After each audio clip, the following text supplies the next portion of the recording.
কলি ঘোর অর্থাৎ ঘোর কলি, কলি ঘোর তিমিরে, তিমিরে অর্থাৎ অন্ধকার, আর অন্ধকারটা হলো পাপ। কলি ঘোরে জীবকে যখন ঘোর অন্ধকারে পাপে আচ্ছন্ন করে দিল, তখন কলিযুগের জীবের যে ধর্মকর্ম, সেই ধর্মকর্মটি হলো ধর্ম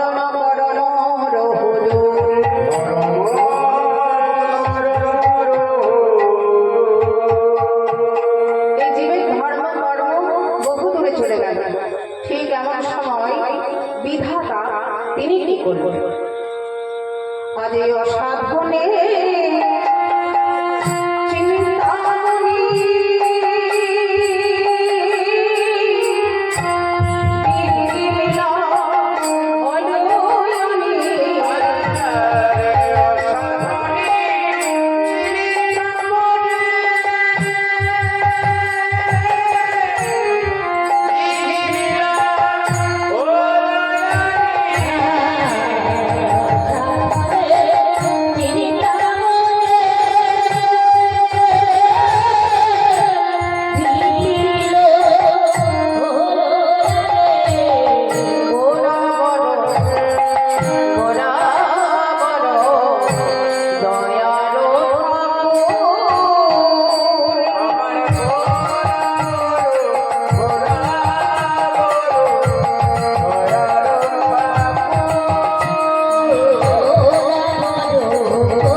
আমার বরাবর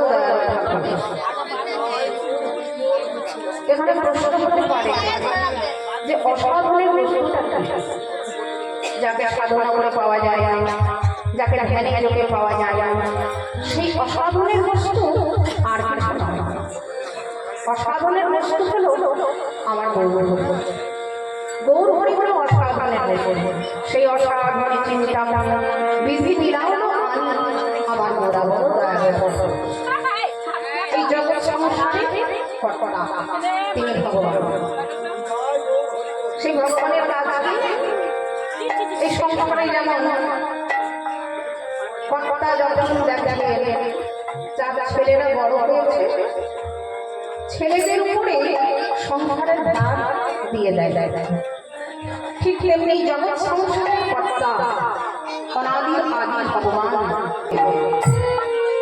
আমি তোমাকে দেব না, তাহলে কেন? সত্যের পরে আমার পালা, তাহলে আমাকে কেন দেওয়া হবে না? ভগবান বললেন আমার ব্যাপার, আমি আমার এক ভক্তকে কথা দিয়েছি, সেই ভক্তটির নাম হলো অহল্যা। অহল্যা হলো সতী রমণী, সে ছিল অপূর্ব সুন্দরী রমণী। গৌতম মুনির স্ত্রী ছিলেন অহল্যা, পঞ্চসতীর এক সতী। যেমন অহল্যা, মন্দাদরী, তারা, কুন্তী, দ্রৌপদী, এই হচ্ছে পঞ্চসতী। তাদের মধ্যে অহল্যা হচ্ছে এক সতী। তা অহল্যার যে রূপ, সেই অপূর্ব রূপ দর্শন করে স্বর্গের দেবরাজ ইন্দ্র তার মনে মনে একটা আশা জাগল। আশা, কি আশা জাগলো না, অহল্যাকে কেমন করে আজকে পাওয়া যাবে। ইন্দ্রের মনে মনে বাসনা করছে, অহল্যাকে কেমন করে আমি কাছে পাবো, এই বাসনা আছে তার মনে। সুযোগ খুঁজছে। একদিন জানতে পারলো যে গৌতম মুনি ব্রাহ্মণ মুহূর্তে গঙ্গা স্নানে যায়। স্বর্গের রাম পাখির ডাক শুনে 24 ঘন্টার মধ্যে দুইবার ব্রাহ্মণ মুহূর্ত আসে। এক হচ্ছে দিনের শেষে সূর্য ডোবার ঠিক আগের মুহূর্ত, আর এক হচ্ছে নিশির শেষে, সেই হচ্ছে এক ব্রাহ্মণ মুহূর্ত। তা নিশির শেষে ওই ব্রাহ্মণ মুহূর্তে স্বর্গের রাম পাখি ডেকে ওঠে। স্বর্গের রাম পাখি যেই ডেকে ওঠে, গৌতম মুনি ভেবে নেয় ব্রাহ্মণ মুহূর্ত এসে গেছে, এবার আমি গঙ্গা। যেই কুঠিরের বাইরে এসেছে আর দেবরাজ ইন্দ্র তাকে বক্ষে জড়িয়ে দেয়।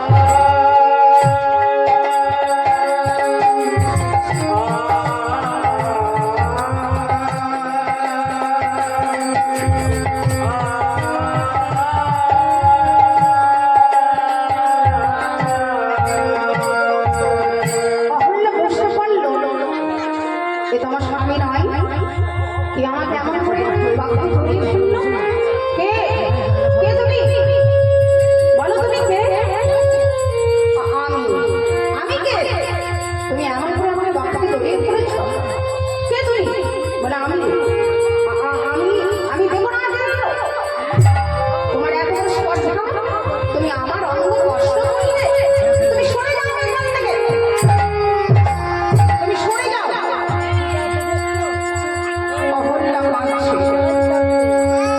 ওদিকে গৌতম মুনি স্নান করতে গিয়ে দেখে নিশি আর শেষ পায়নি। এটি অঘটন ঘটল। আমি তো প্রতিদিন স্নান করতে আসি, আর আমি স্নান করতে করতে নিশি শেষ হয়ে যায়। আদা নিশি শেষ হচ্ছে না কেন? কি হলো? তাড়াতাড়ি করে গৌতম মুনি স্নান সেরে কুঠিরে ফিরে এলেন। কিন্তু কুঠিরে ফিরে আসতে অহল্যা ছুটে স্বামীর দোকানা চরণ জড়িয়ে ধরল। স্বামী, স্বামী, স্বামীর চরণ দোকানা জড়িয়ে ধরে অহল্যা কেঁদে উঠল। গৌতম মুনি জিজ্ঞাসা করছে, অহল্যা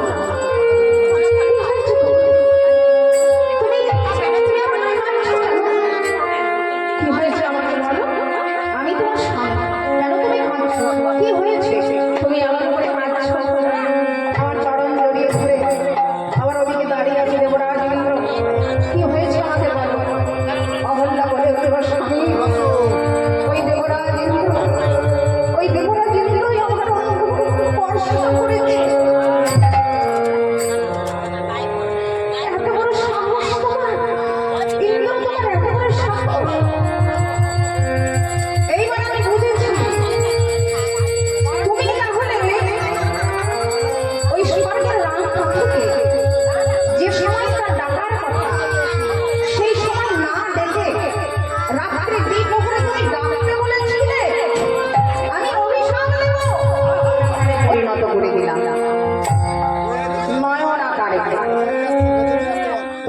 একটা নাম হবে, তোমার আর একটা নাম সহস্রলোচন।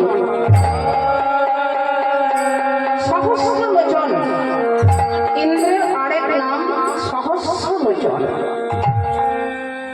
যাও তুমি এখান থেকে চলে যাও, চলে যাও তুমি। কিছুদিন পর তুমি ব্রহ্মকুণ্ডে স্নান করবে, আগের রূপ তুমি আবার ফিরে পাবে। তুমি চলে যাও এখান থেকে। এইবার গৌতম মুনি অহল্যাকে বলে উঠল, তুমি না সতী রমণী, পঞ্চসতীর এক সতী তুমি, পর পুরুষের কণ্ঠস্বর তুমি বুঝতে পারো। শোনো অহল্যা, আমি তোমার অভিশাপ দিলাম, তুমি পাষাণে পরিণত হও, তুমি পাষাণে পরিণত হও, তুমি পাষাণ হয়ে যাও। অহল্যা কেঁদে উঠল, স্বামী এই অভিশাপ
আনন্দে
ভক্তমণ্ডলী আমরা সকলে গৌর কথা আস্বাদন করলাম, শ্রী শ্রী ভগবানের প্রভাসযোগ্য লীলা আস্বাদন করব।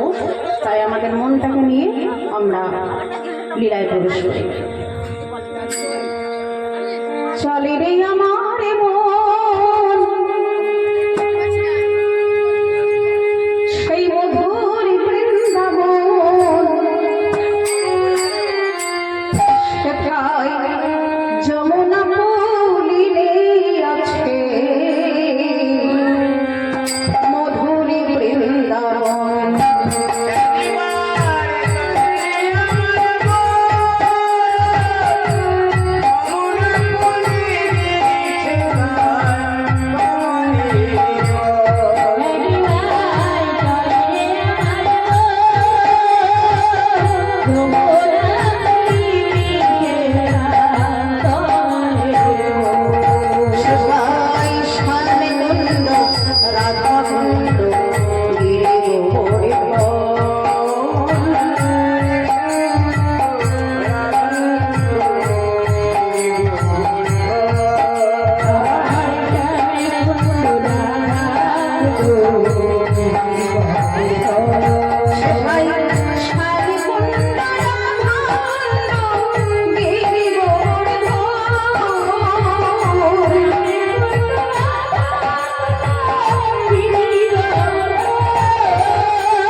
অনেকে ভাবছে হয়তো প্রস্তুত ছিলাম না। রাধারানী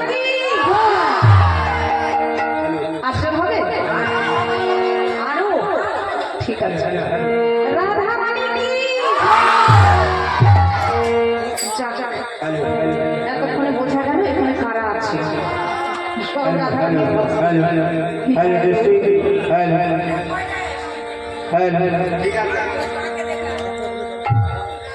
মধুময় শ্রীধাম বৃন্দাবন কৃষ্ণ বলরাম তারা বৃন্দাবন লীলা পরিত্যাগ করে মথুরায় যাত্রা করলেন। মথুরায় কংসকে বধ করে কংসের পিতা উগ্রসেন তাকে রাজসিংহাসনে বসালেন। রাজসিংহাসনে বসিয়ে এবার গেলেন কোথায়? দ্বারকায়। দ্বারকায় ধরাদেবের পুত্র তার নাম হচ্ছে নরাকাসুর। এই অসুর কি করেছে? 16,100টা কন্যাকে বন্দি করে রেখেছে। সেই কন্যাগণ হচ্ছে দেবকন্যা, ঋষিকন্যা। তা ভগবান কৃষ্ণ ওই দ্বারকায় প্রবেশ করে ওই অসুরকে বধ করলেন। যখন ওই অসুরকে বধ করলেন তখন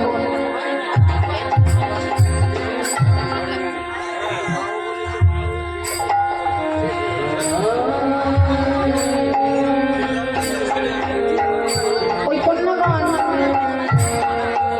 তারা বলছে, প্রভু এখন আমাদের উপায় কি হবে?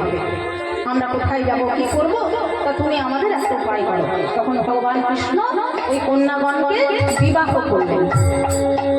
দ্বারকার মহর্ষি 16,108 জন। 8 জন হচ্ছে রুক্মিণী, জাম্ববতী, সত্যভামা, নাগিনী, কালিন্দী। এরা হচ্ছে 8 জন। আর 16,100 8 জন মহর্ষি নিয়ে ভগবান শ্রীকৃষ্ণ করছেন দ্বারকা লীলা।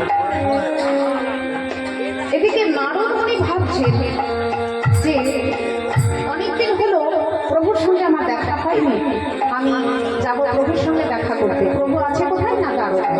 বৃন্দাবনে নেই, মথুরাতেও নেই, আছে দ্বারকায়। আমি দ্বারকাতেই যাব। আমি যখন দ্বারকায় যাব তখন প্রভু আমাকে জিজ্ঞাসা করবে যে নারদ, বৃন্দাবনবাসী কুশল বলো, আমার মাতা পিতা বৃন্দাবনবাসী তারা কেমন আছে আমাকে জিজ্ঞাসা করবে। তখন আমি কি বলবো? তার চেয়ে বলুন আমি বৃন্দাবন ঘুরে তারপরে যাব দ্বারকায়। বলো কে আছো আমারে নিয়ে চলো যেথায় বৃন্দাবন।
বৃন্দাবনবাসী উলুধ্বনি করে, শঙ্খধ্বনি করে, বরণ ডালা দিয়ে আমাকে বরণ করে নেয়। কিন্তু আমি তো কাউকে দেখছিলাম না। কি হলো?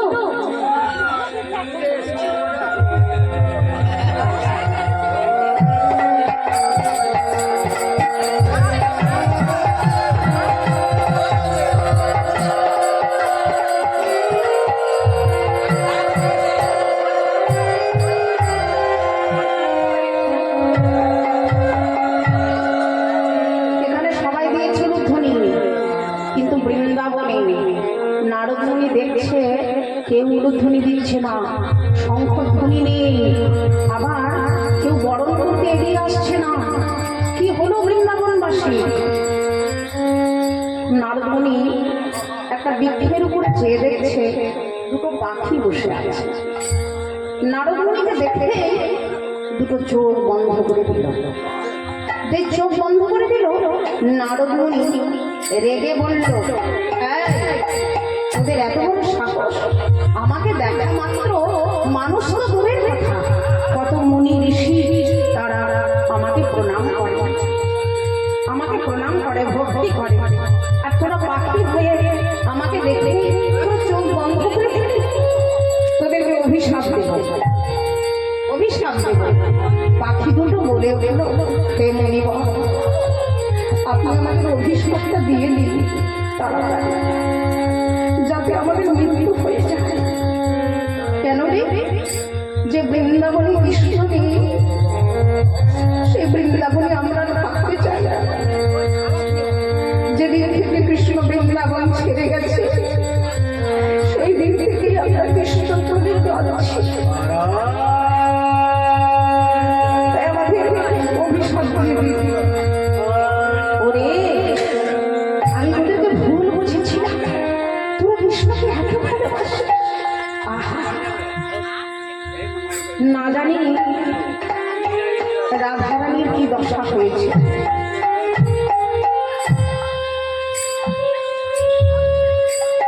আমি একবার দেখে আসি। রাধারানীর কাছে গিয়ে দেখছে রাধারানী মালা গাচ্ছে, আর এদিকে সখীরা বলছে, এই রাধে, তুই তো প্রতিদিন মালা গাচ্ছিস, কেন গাচ্ছিস? সখী রে, আমার বধূ যদি চলে আসে, আমি তো বধূকে বরণ করার সময় পাবো না, মালা গাঁথার সময় পাবো না, আমি কি দিয়ে বধূকে বরণ করবো? রাধারানী আমার প্রতিদিন মালা গাঁথে, সারাদিন বসে থাকে, বধূ আসবে বলে। যখন দেখে এলো না, সন্ধ্যাবেলায় মালাগুলো সব যমুনার জলে ভাসিয়ে দেয়। নারদমুনি ভাবছে, রাধারানীর কি দশা, না জানি মায়ের কি দশা।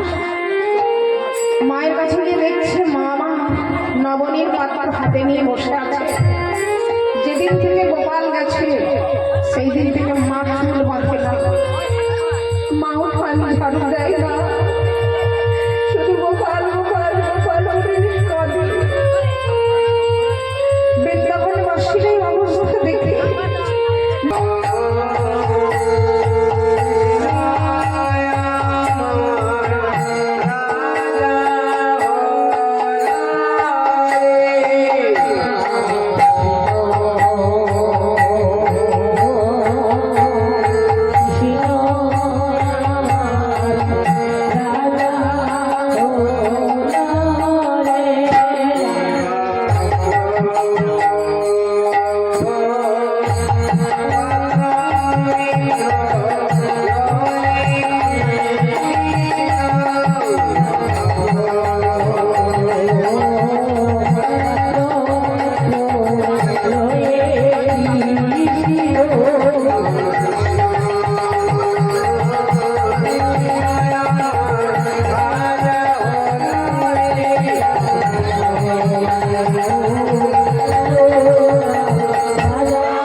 বলো তুমি থাকো কোথায়?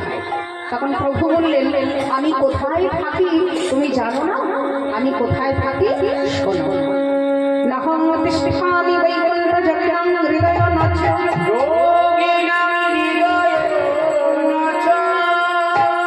মত ভক্তা যত্র বয়ন্তি তত্র তিষ্ঠামি হে নারদ। নাহং তিষ্ঠামি বৈকুণ্ঠ জগদাং হৃদয় নাচ, আমি বৈকুণ্ঠে থাকি না, যোগীর হৃদয়েও থাকি না। এখানে প্রশ্ন হতে পারে, যোগী হৃদয়ে যদি ভগবান না থাকে, যেমন প্রত্যেকটা জীবের মধ্যে ভগবান আছে, কি কি রূপে আছে? আত্মা রূপে আছে। ভগবান যদি না থাকে আত্মা রূপে, তাহলে দেহটা অচেতন। দেহ আর আত্মা আলাদা। দেহটা হচ্ছে একজনের সৃষ্টি, সৃষ্টিকর্তা ব্রহ্মার সৃষ্টি। এই দেহের লয় আছে, ক্ষয় আছে, ধ্বংস হবে, বিনাশ হবে, কিন্তু আত্মার কখনো ধ্বংস হবে না, তার কখনো বিনাশ হবে না। আত্মাটা ব্রহ্মার সৃষ্টি নয়, আত্মা হচ্ছে অনন্ত ব্রহ্ম, ভগবানের অংশ, ভগবানের অংশ। তাহলে প্রত্যেকটা জীবের মধ্যে আত্মা যতক্ষণ থাকবে ততক্ষণ দেহটা চেতন থাকবে, চলা বলা কর্মক্ষমতা করতে পারবে। আর আত্মা চলে গেলে এই দেহটা অচৈতন্য হয়ে যাবে। তাহলে ভগবান বললেন যে সর্বঙ্খলিতম ব্রহ্ম, আমি সর্বত্রই, আমি সবখানেই থাকি, কিন্তু বেশি সন্তুষ্ট হই কোথায় জানো? আমি বেশি সন্তুষ্ট হই কোথায়? মদ ভক্তা, আমার ভক্তরা যত্র গায়ন্তি, যেখানে আমার মনোকীর্তন করে আমি ছুটে যাই আমার ভক্তের কাছে, আমার ভক্তের কাছে ছুটে গিয়ে আমি কি করি জানো? ভক্তকে সামনে রেখে ভক্তের পেছনে বসে না শ্রবণ করি।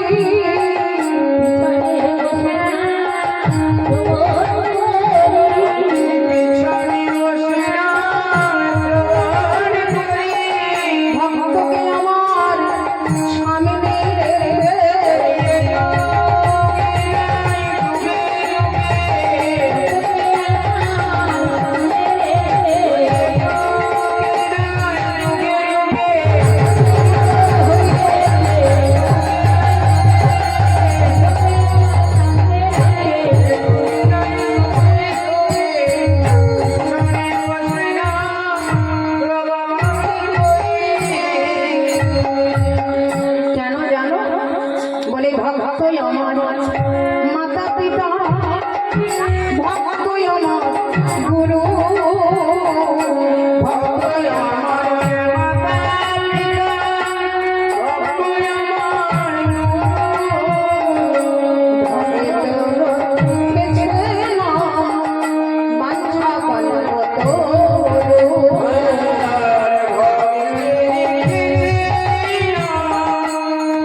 তুমি ভক্তাধীন ভগবান, ভক্ত যেখানে তোমার গুণকীর্তন করে তুমি সেখানে বেশি সন্তুষ্ট হও।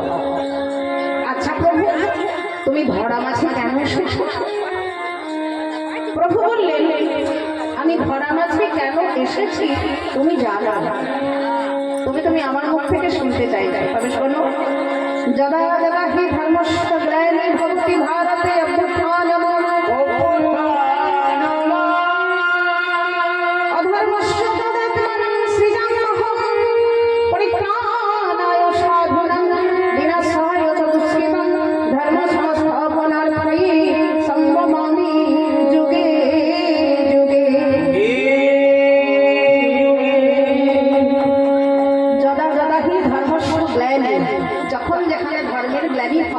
আমি নিজেকে আবির্ভূত করি পরিপ্রাণায় সাধু নাম। আমি সাধুদেরকে পরিপ্রাণ দিই। বিনাশায় দুষ্কৃত, আমি দুষ্কৃতীদের বিনাশ করি। বিনাশ করে পুনরায় যায় একমাত্র তার নাম গুণকীর্তনের মাধ্যমে। আমরা যদি তার নাম করতে পারি, তার গুণকীর্তন করতে পারি, বদন করে তার নামের মাধ্যমে, তার গুণকীর্তনের মাধ্যমে ভগবানের সঙ্গে আমাদের সম্পর্ক হবে। তাই আমরা সবাই মিলে কি বলি, বলি রে বদন, বলি রে বদন,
প্রভুর নামের মাধ্যমে, তার গুণকীর্তনের মাধ্যমে সেই প্রভুর সঙ্গে আমাদের সম্বন্ধ হবে।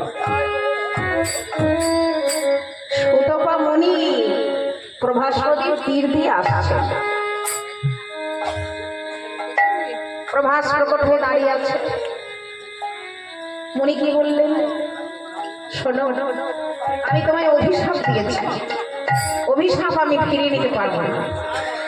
তবে আমি যখন তোমায় অভিশাপ দিয়েছি, তোমাকে আমি আশীর্বাদ করে যাচ্ছি। মুনির ঋষির আশীর্বাদ আর অভিশাপ কোনোটাই ধরে যায় না। আমি তোমায় অভিশাপ দিয়েছি, ওমা আমার প্রভু যজ্ঞ করছে প্রভাস নদীর তীরে, কি আনন্দ! আনন্দে থাকতে না পেরে দুর্গা দেবীও আনন্দে মৃত্যু আরম্ভ করে দিয়েছে।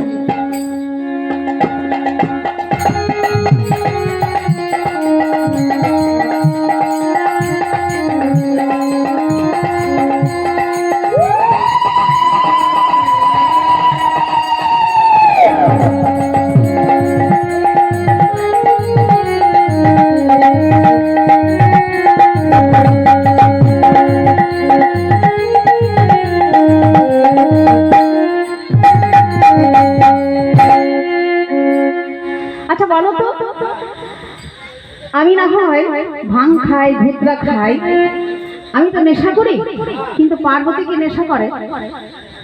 আমি না হয় যখন তখন নৃত্য করতে পারি, কিন্তু পার্বতী কেন নৃত্য করছে? আমি তো নেশাখোর মানুষ, যখন তখন নৃত্য করি, নেশায় বিভোর হয়ে যায়, তাই নৃত্য করি, কিন্তু পার্বতী কেন নৃত্য করছে? পার্বতী তুমি কেন নৃত্য করছো?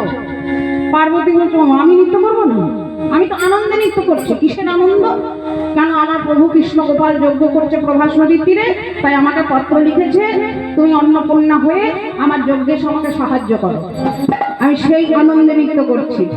তখন ভোলানাথ বলছে ও নারদ মুনি তোমাকেও দিয়েছে, এইবার বুঝেছি তুমি কেন নৃত্য করেছো। তা পার্বতী তুমি বুঝতে পেরেছো তো আমি কেন নৃত্য করি? আমি নেশাখোর মানুষ, যখন তখন নৃত্য করি বিনা কারণে নয়। আমি নৃত্য করি কারণ থাকে। বলো বলো সঙ্গ করি পার ঘাটে দাঁড়াইয়ে দাঁড়াইয়ে কাঁদিব,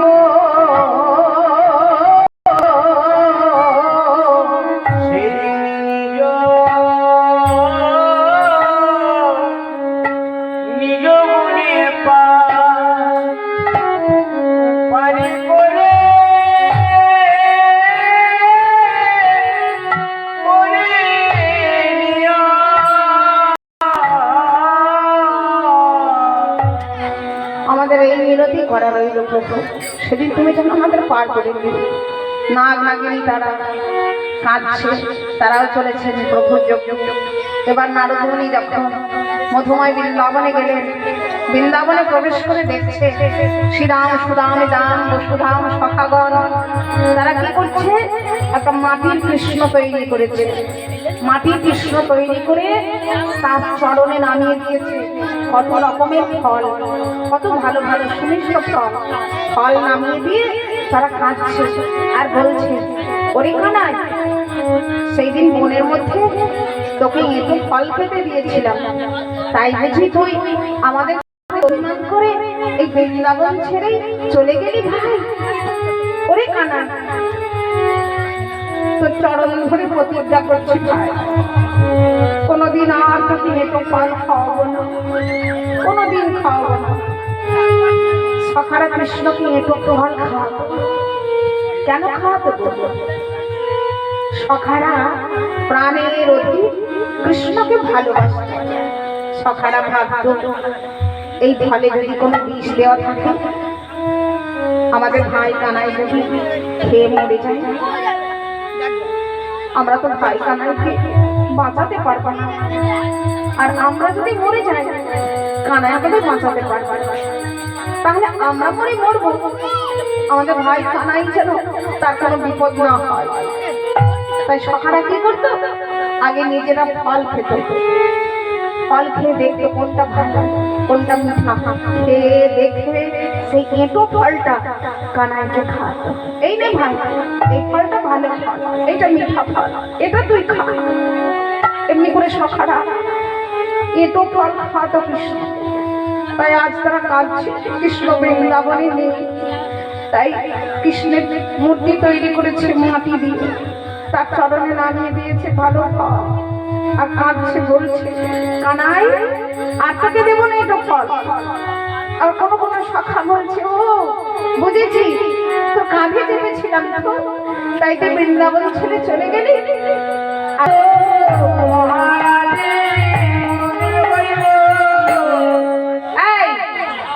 তোমরা নারী জাতি, তোমাদের শাস্ত্র কম নয়?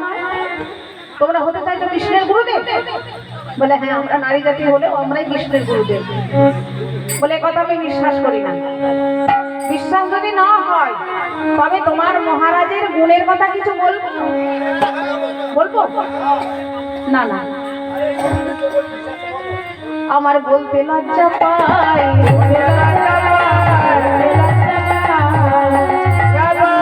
মহারাজা ধরেছিল এই মেয়েটা পাই, মহারাজা ধরেছিল এই মেয়েটা পাই।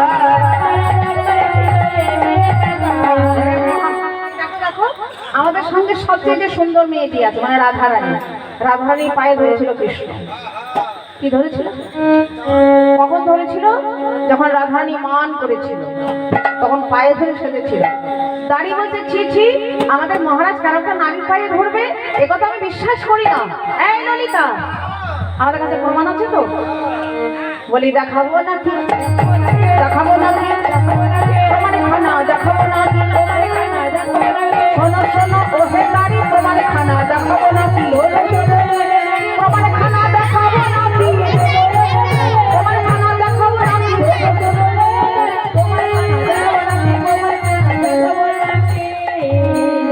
এই যে, এই ললিতা বার কর। এই যে মহারাজ নিজের হাতে লিখে দিয়েছে, শ্রীমতী রাধে, এই যুগে নয় তবে যুগে যুগে আমি তোমার শ্রী চরণের দাস। বিশ্বাস হলো তো? দাঁড়ি তখন চিন্তা করছে, তাই তো, যাকে ভিখারিনী ভেবেছিলাম, পাগলিনী ভেবেছিলাম, সেই সত্যিকারের মহারাজের মা হয়ে গেল। এরাই কৃষ্ণের গুরুদেব হতে পারে। তাই দাঁড়িয়ে ডাকলো, মহারাজ চতুর্থ দ্বারে তোমার গুরুদেব এসেছেন। ভগবান অন্তর্যামী, তিনি অন্তরে জানতে পারলেন ওই মধুময় বৃন্দাবন থেকে আমার প্রেমময়ী রাধারানী সখীদেরকে সঙ্গে করে এসেছেন। তাই একই কৃষ্ণ চার কৃষ্ণ হয়ে চারটি দ্বারে গেল, চারটি দ্বারে গিয়ে ত্রিভুবনের সবাইকে নিয়ে আসলো যজ্ঞ মাঝে। এবার যজ্ঞ আরম্ভ করলো।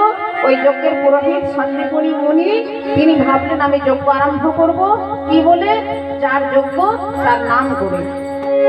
আজ কৃষ্ণাই নাম বলে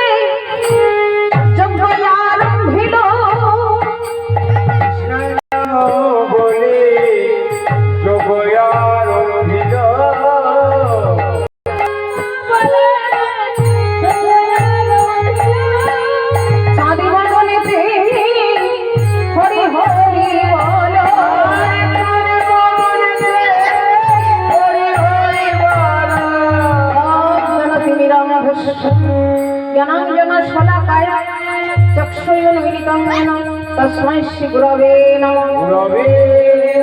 गुरु ब्रह्मा गुरु विष्णु गुरुदेव महेश्वर गुरुरेव परम ब्रह्म तस्मै श्री गुरवे नमः। हे कृष्ण करुणा सिंधु दीनबंधु जगत्पते गोपेश गोपिका कांत राधा कांत नमस्तुते। तप्त कंचन गौरांगी राधा वृंदावनेश्वरी विश्वभानुसुतं देवी तं नमामि हरिप्रिये। पंचाकल्पतरुभ्यश्च कृपा सिन्धु भयवाच पतितानां पावनेभ्यो सर्ववैष्णवेभ्यो नमो नमः।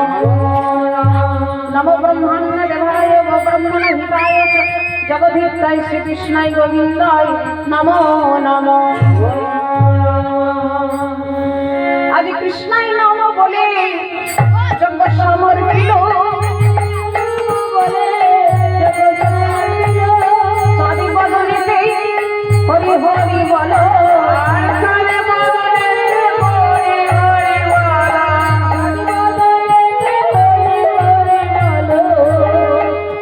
এমনি করে যজ্ঞ সমর্পণ করলেন।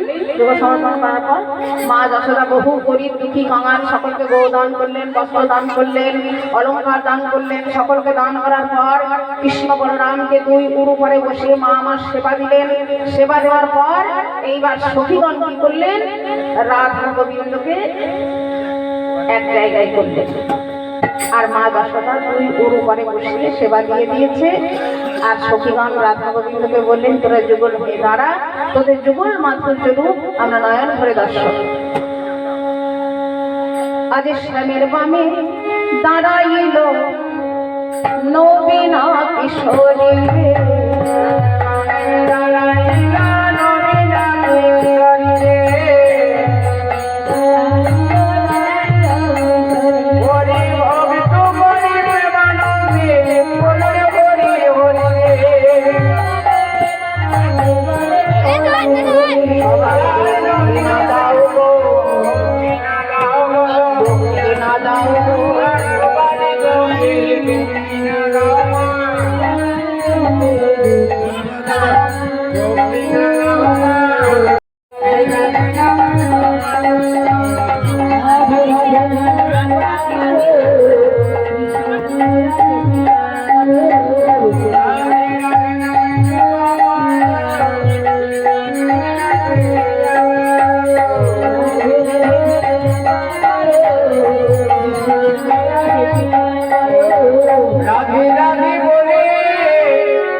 চলো